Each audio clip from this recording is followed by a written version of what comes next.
What's happening, people? Back with another reaction, back with some more Soft Cell. And once again, let's just start by giving a big RIP to Dave Ball, a big thank you to Kim, who has provided a great deal of Soft Cell material, including this album, Happiness Not Included, 2022, but also Han Solo, who helped me with the very earliest Soft Cell material beyond what I had in my own collection, which was, a couple tatty copies of Non-Stop Erotic Cabaret and Non-Stop Ecstatic Dancing, as well as the, Tainted Love CD single. But beyond that, Han Solo and Kim have helped me in this larger journey. And yes, as I said, we're continuing with Happiness Not Included, 2022. And the next track is Polaroid, which makes me think of a Polaroid photograph, which in one way is very nostalgic. It's obviously a type of technology which is not really used anymore. Now, I say that. Sometimes technology, people get that retro nostalgia, and, like cassette tapes are sort of back again, and certainly vinyl records have seen in the last decade or last dozen years or so a real resurgence after sort of slowly dying during the first decade of the 2000s. So, I don't know, maybe people buy Polaroid cameras. I certainly remember growing up seeing my family, they had a Polaroid camera and, doing the little shake thing and so on to, make them develop faster. But yeah, it speaks to the technology of a bygone era. And in that regard, I wonder, and actually it also makes me think of Back to the Future, which if you know that movie, you'll know that a Polaroid photograph is central to the time-traveling plot of the film. But yes, I wonder whether it could be, like a keepsake or a memory as contained or expressed by a physical artifact, which in turn makes me think of Hold Me Now by the Thompson Twins. But yeah, I wonder whether this is a relic of the past, whether it's about the emotional difference between when the picture was taken and the present. Maybe, and in fact more likely, it will be more complicated than that, so I will try to follow along. And indeed, big shout out to Marc. I had a lot of thoughts about the first song on this album, and I think some of it was very much running in the right direction, but I think maybe a couple of my angles on it, were looking in a direction that, however interesting, was not necessarily the essence of what was happening lyrically. But again, I hear these songs and I do my best to interpret them on a first listen, so bear with me is I guess what I'm saying, and let us give it a listen. It's a Soft Cell. The song is Polaroid, and it's the second tune on their 2022 album, Happiness Not Included.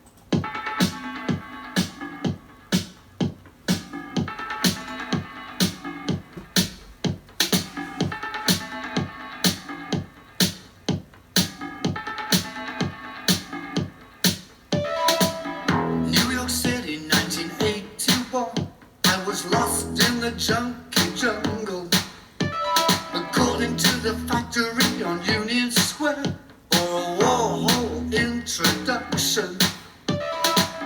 He saw me and he said hi, and I said hi, and he said gee, and he asked me and I asked he, and Polaroid and he and me. So I threw him and he threw me. Transparent mannequin. Great, I said, and he said, gee. And that was it, and that was we. He saw me, and he said hi. And I said hi, and he said gee. And he asked me, and I asked he. And Polaroid, and he and me. I got this Polaroid, a big shot, and it just takes the face of the person. I haven't learned how to do the body yet. They're usually always come out great. But in my head it all played out in a silver foiled room at the factory. Joe D'Alessandro, Candy Darling, Jackie Curtis, Bo Dean, a crazy groovy Warhol scene. The Velvet's playing heroin.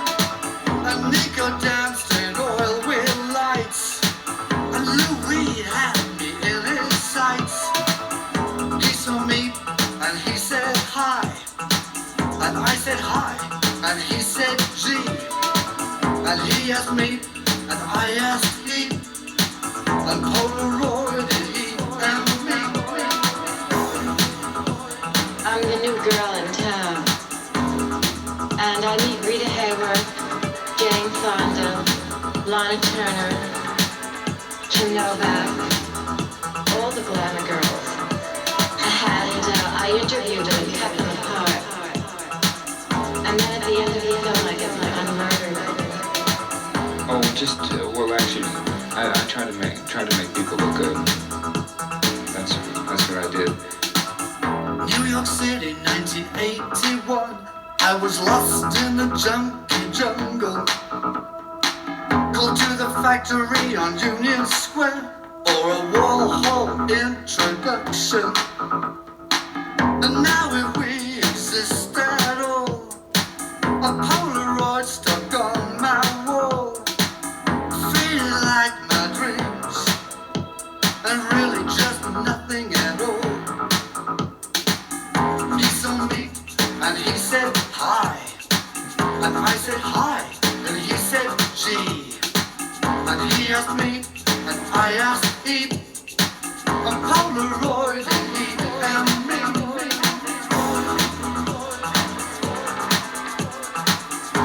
So this picture just takes a picture of just a face, and it seems to I don't know. There's something about the camera that makes the person look just right, and it takes their headshots. It's like getting a passport picture.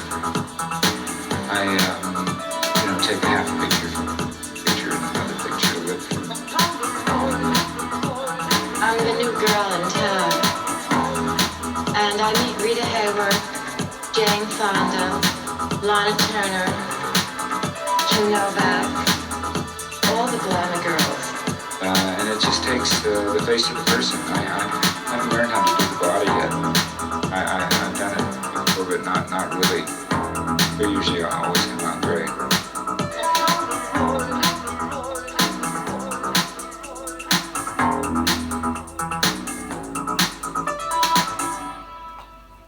Love that little melodic flourish. So yeah, I'll start sonically. It's essentially like an acid house tune. That little acid riff, that little acid gurgle is a constant throughout the tune and has a really nice sound to my ears and brain. You might not be surprised. I mean, I guess you could maybe call it like electro or something, but yeah, to my mind, it's essentially like a minimal, like stripped down acid house tune. And then Marc's vocals have this kind of simplicity to them. They're a bit more syllabic than you often hear him sing, where he's got this, long expression and, his flourishing melodic tones, which again, even though sometimes they're like imperfect, which I remember people talking about very early on, that he's not like, the most operatically trained or whatever, but that his voice, it is very expressive. And this one, it was a bit more, not spoken word necessarily, it's still sung, but it is a bit more syllabic and restrained, and seemingly had this kind of mirrored rhythm to it, where it's, again, like partly because of the lines of the lyrics, but he said hi, I said hi, he said gee. It's just kind of like jumping back and forth rhythmically, and the tune just kind of, it's persistent. It just kind of keeps plodding along in this sort of, kind of mellow, down-tempo acid house vein. Lyrically, I feel like, number one, I have heard about their time in New York in the early 80s in a couple documentary, or like one documentary in particular. Big shout out to Michaela for sharing that, and also to Kim, who has, provided some insight. I do believe Danceteria, coming later this year, is partly going to be telling that story, and the story that we get little fragments of here. So again, it feels like this is very autobiographical, going to the factory, I believe, like a club, meeting Andy Warhol, having this introductory experience, getting a Polaroid, I think taken specifically of Marc, maybe of both of them, I'm not sure. But we hear reference to other figures, I'm guessing all of whom were, real players in that scene at the time, and maybe, famous in their own right. Certainly Andy Warhol is. And indeed, the little bit I know about him is, kind of through reputation. I am aware that Nick Rhodes from The Ran had some involvement with him, and I think he was sort of fascinated by Nick's look and so on. So definitely someone who seems to have had his influence or involvement in a number of musical circles at the time. But yeah, it sounds kind of like Marc thought there was going to be more to this than, he thought like what this was going to mean on a longer term, and it turns out maybe it wasn't quite like that.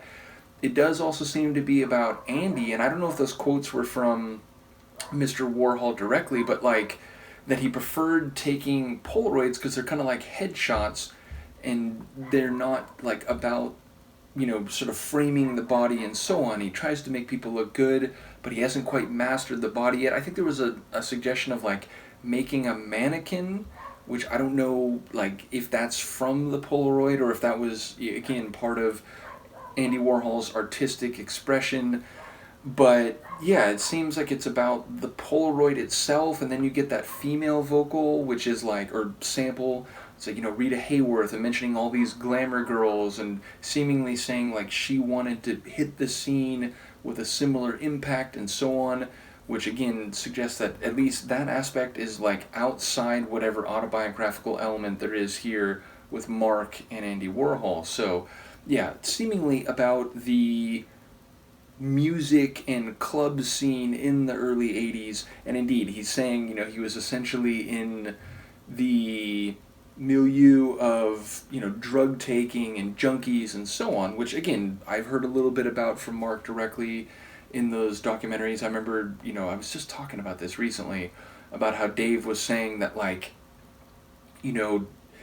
when suddenly you shoot into the public eye and you have a hit track and you're suddenly in circles that you weren't in before, it's like suddenly the famous kind of like rock star like drug life, it's around you, whether you chose that or not. So definitely there's a bit of that I've heard about before. But either way, I really did enjoy the tune, so let me know what I'm missing here or the nuance of some of these lines that I can't see because of my lack of knowledge. But ultimately, a really cool tune. I enjoy Marc's somewhat unique delivery on this one, and I'm looking forward to more of the album, as is Luca. So once again, big shout out to Kim. Let me know what you think. I will see you next time.